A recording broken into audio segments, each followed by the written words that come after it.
Hello everyone, welcome to our YouTube channel Destiny Commerce Academy. आज का देखिए अपना टॉपिक है लॉजिकल रीजनिंग में वेन डायग्राम के रिगार्डिंग। तो वेन डायग्राम के रिगार्डिंग आपने बहुत से लोगों को पता भी होगा कि वेन डायग्राम ज़्यादा ना पता हो तो इतना जरूर पता होगा सर कि ऐसे सर्कल से लगा देते हैं।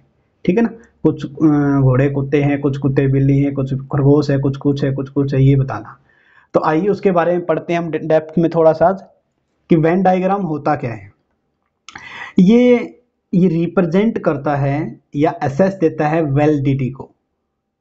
ठीक है। Note the truth of elementary inference, elementary का प्राथमिक आप बोल सकते हो, सिलोजिज्म फॉर्म्स। या ये जो है ना वेन डायग्राम वैलिडिटी को चेक करने का एक मेथड है, एक तरीका है। ठीक है। एक रिप्रेजेंट करता है, एक प्रकार है। ये सबसे पहले किसने दिया था? बूलियन अलजेब्रा ने। ठीक है, बूलियन ने। इसलिए वेन डायग्राम देखो दिया बूलियन ने था, लेकिन एक वेन नाम से व्यक्ति था, उसने इसको पॉपुलराइज किया था, ऐसे बोल सकते हो। When was attempting to illustrate Boolean own method, यानी कि बूलियन के मेथड को इसने इलुस्ट्रेट किया था डायग्रामेटिक फॉर्म में, आप ऐसे ही बोल सकते हो। ठीक है। तो दो वर्ड याद रखने, बूलियन और वेन। नाम फिर वेन के नाम से ही पड़ा है। तो इसके फीचर क्या है? तो जो ये फीचर है, ये मोस्टली आप बोल सकते हो, ये फीचर जो मोस्टली है, ये सारे के सारे पेपर विश ईयर पेपर में पूछे गए हैं। तो आपको थोड़ा ध्यान रखना है इसमें।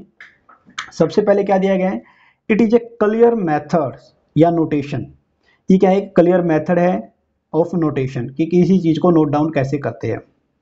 It is the most direct method of testing the validity. याद रखना, वैलिडिटी को टेस्ट करना।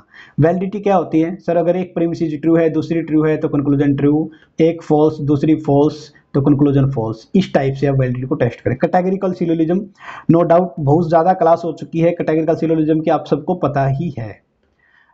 अब थर्ड इसकी जो करेक्टरिस्टिक्स दे रखी है, 3 ओवरलैपिंग सर्कल, यानी कि ये एक सर्कल, 2 सर्कल और ये 3 circle. 3 overlapping circle are drawn for testing the categorical syllogism validity. इसकी वैलिडिटी चेक करने के लिए 3 ओवरलैप, यानी कि 3 सर्कल होते हैं। It represent the argument graphically, यानी कि आर्ग्यूमेंट को क्या है? ग्राफिकली रिप्रेजेंट करने का एक मेथड है। इट इनहांस आवर अंडरस्टैंडिंग, क्योंकि जो व्यक्ति स्टेटमेंट प्रीमिसेस से नहीं समझ पाता, मूड एंड फिगर से जिसको समझ में नहीं आया, वो वेन डायग्राम के थ्रू अपने क्वेश्चन भी सोल्व कर सकता है। इट में नॉट बी कॉल्ड वैलिड और इनवैलिड। किसको? वेन डायग्राम को वैलिड इनवैलिड नहीं बोलते, बल्कि कैटेगरिकल सिलोजिज्म यानी कि आर्ग्यूमेंट को वैलिडिटी इनवैलिड बोलते हैं। वैलिडिटी आर्ग्यूमेंट की चेक की जाती है, ये थोड़ा ध्यान रख लेना है। ठीक है। इसके बाद बात करते हैं, इट रिप्रेजेंट द प्रपोजिशन। ये क्या रिप्रेजेंट करता है? It represent proposition as well as classes, यानी कि एक सिंगल आप में प्रपोजिशन बोले या क्लासेस, मतलब एक से ज्यादा के लिए। स्पेशियल या नॉन स्पेशियल, स्थानिक और अगैर स्थानिक, जिसमें इंक्लूसिव और एक्सक्लूसिव दोनों में आते हैं। इसके अंदर इंक्लूसिव एक्सक्लूसिव, इनके अंदर इंक्लूसिव और एक्सक्लूसिव। ठीक है। बस आपको सिर्फ ये ध्यान रखना इतना ही, क्योंकि ज्यादा डेप्थ में रीजनिंग आपके काम की नहीं है। It represent both premises of A syllogism in one diagram, यानी कि दोनों प्रीमिसेस को एक ही डायग्राम के अंदर शो किया जा सकता है इसके अंदर। ठीक है। जैसे मैंने बोल दिया कि अपना एग्जांपल वही लेके चले क्या? All red are roses. ठीक है। ये क्या हो गया सर? बोथ प्रीमिसेस को ऑल रेड और रोजेस आर ब्लू, ऐसे डायग्रामेटिक रिप्रेजेंट कर सकते हो आप। ये मेथड है testing of validity of argument. देखो यहां पर बिल्कुल क्लियर कट लिखा गया है कि वैलिडिटी चेक किसकी करती है? आर्गुमेंट की। तो ये कुछ ऐसे पॉइंट थे जो प्रीवियस ईयर के क्वेश्चंस में ये स्टेटमेंट दी गई थी, इन्हीं को उठाकर मैंने फीचर इनका बनाया है। आइए बात करते हैं बेसिक से। जो वेन डायग्राम है, क्या है जो वेन डायग्राम? एक मिनट,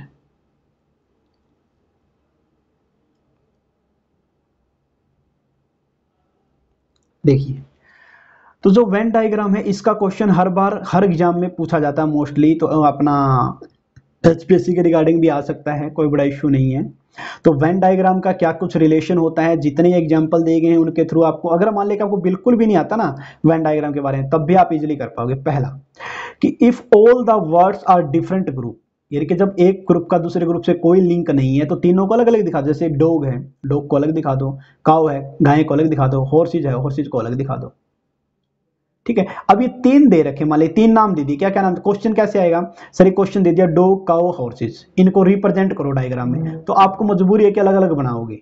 हालांकि ये सारे एनिमल हैं, लेकिन एनिमल तो नहीं दे रखा। अगर चौथा पॉइंट यहाँ पर है ना, ऐसे करके एनिमल दे रखा हो, तो क्या दे रखा है, एनिमल दे रखा हो, तब जाके इन तीनों के ऊपर और सर्कल बना के उसको एनिमल लिखते हैं, लेकिन ऐसा तो नहीं दे रखा। सेकंड क्या दे रखा है, अगर क्वेश्चन दे दे, क्या क्वेश्चन दे दें कि काउ हॉर्स और मैमल को दिखाइए, मैमल का मतलब स्तनधारी, जो अपने बच्चों को दूध पिलाते हैं, आप ऐसे बोल सकते हो। तो काउ भी होता है और उसी घोड़ा घोड़ी जो होती है वो भी है, ये क्या है, मेमल्स हो सकते हैं।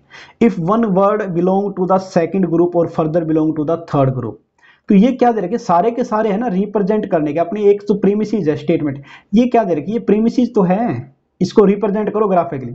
जैसे मैन ब्रोदर फादर, फादर और ब्रोदर दोनों क्या है, मैन है ना, तो मैन इनके बीच में आ जाएगा, इनके दोनों को क्या किया, जैसे पहले मैन का सर्कल बना दिया, फिर इसके अंदर फादर लिख दिया, इसी के अंदर ब्रोदर लिख दिया, और दोनों को मैच भी कर दिया। क्यों, क्योंकि जो मैन फादर है वो ब्रोदर हो सकते हैं, जो ब्रोदर है वो फादर हो सकते हैं, और सारे के सारे किसके अंदर इंक्लूड है, दोनों सर्कल सर मैन के अंदर इंक्लूड है।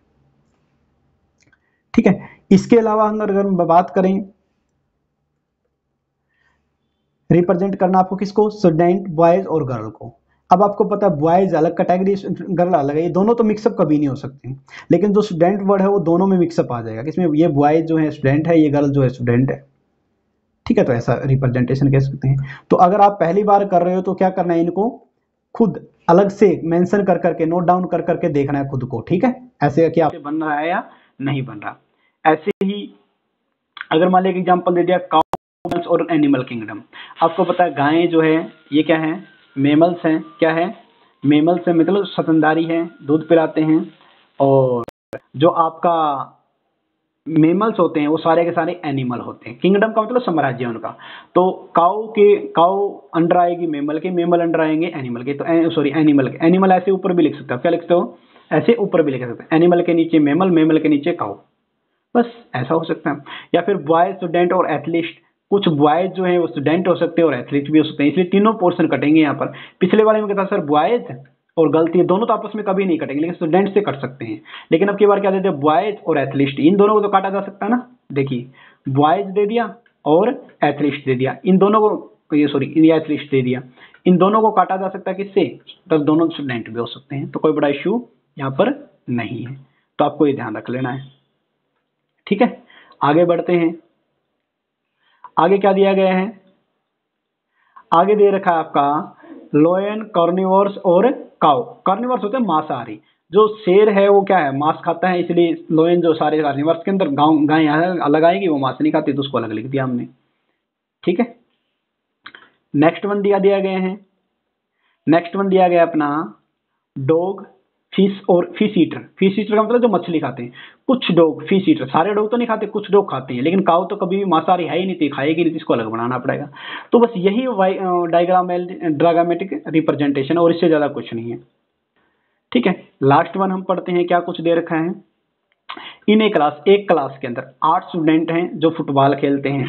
तो आपने क्या किया, एक सर्कल बना लिया फुटबॉल का, मान लिया कि ये हो गया फुटबॉल, ये हो गया हॉकी। 8 स्टूडेंट है, कितने जो फुटबॉल खेलते हैं, कितने हैं सर, 8 हैं। और football, who play football and hockey, दोनों खेलते हैं, फुटबॉल और हॉकी दोनों खेलते हैं। तो ये ऐसे कर सकते हैं, फुटबॉल और हॉकी, ये 8 हैं, बीच वाले कितने, 8, ये क्योंकि ये तो मेंशन है ना, लिख रखा है फुटबॉल और हॉकी दोनों खेलते हैं। ये जो क्राइटेरिया ये दोनों के लिए दिया गया है, फुटबॉल और हॉकी के लिए दिया गया है।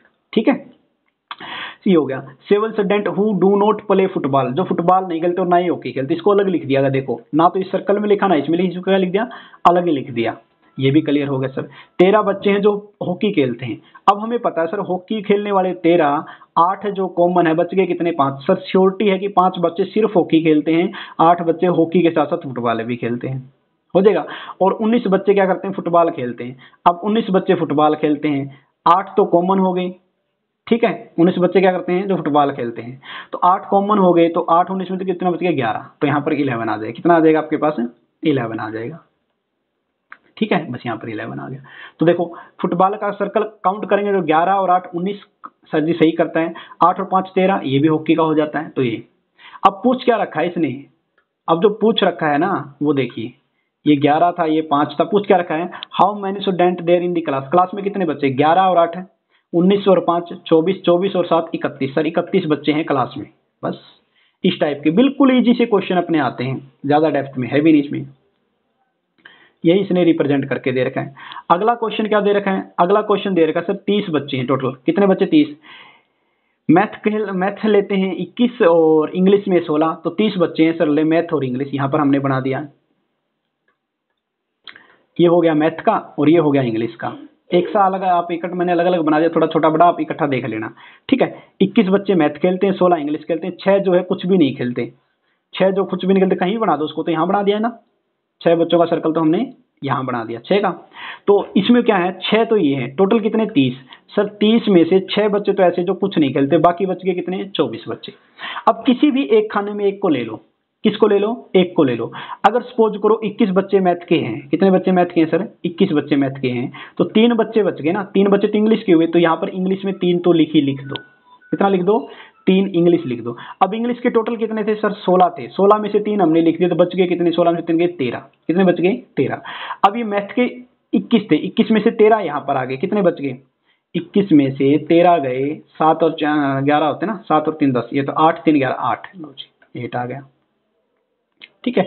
8 और 3 11 21। मैथ वाला सर्कल भी पूरा कर रहा है, देखो मैथ का सर्कल में 21 होने चाहिए, ठीक है, और इसमें 16 होना चाहिए, भी करके तो 8 13 3 6। तो इसने पूछा गया मैथ और इंग्लिश दोनों को इतना पसंद करते हैं, तो 13 बच्चे ऐसे हैं जो दोनों को पसंद करते हैं। आइए देखते हैं, ये आ गया, यहीं पर सोल्व करके दे रखा है, तो आप चाहे तो ऊपर से यहाँ से सेलेक्ट करके देख सकते हो। वही है सारी चीजें जो मैंने बताई, ठीक है।